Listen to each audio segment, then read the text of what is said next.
Мэри и Питер оплакивали своего покойного сына, погибшего в ужасной аварии. Каждый день они ходили к его могиле. Тем не менее, примерно через месяц они обнаружили, что кто-то всегда опережал их.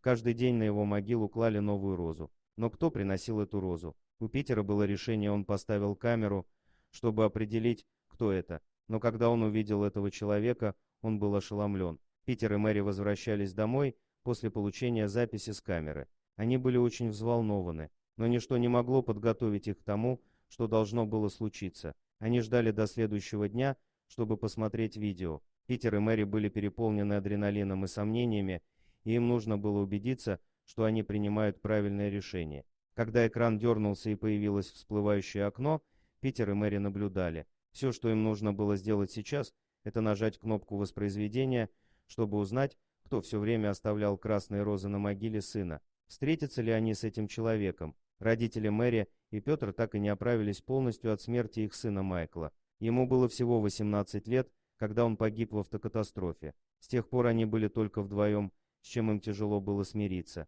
Похороны, конечно, были очень тяжелыми, но им повезло, что их окружало так много заботливых друзей и членов семьи. Пришло много людей, и они были благодарны. За такое короткое время Майкл явно оказал такое влияние на жизни людей. Они ежедневно посещали его могилу, принося в память о нем цветы и безделушки. Это стало для них ритуалом, а также способом быть с ним рядом. Но потом они обнаружили нечто странное. Мэри и Питер шли на кладбище в понедельник, но подойдя ближе к могиле сына, они обнаружили что-то на ней. «Этого вчера здесь не было», — заметила Мэри. Питер согласился. Зачем кому-то класть что-то на чужой надгробный камень? Мэри и Питер оба были озадачены. На надгробе лежала одинокая красная роза, и никто не знал, кто ее туда поместил. Они огляделись, но никого не было видно. Они обыскали могилы, окружающие надгробие их сына, чтобы увидеть, есть ли другие с красными розами, но Майкл был единственным. Они чувствовали, что это было странно.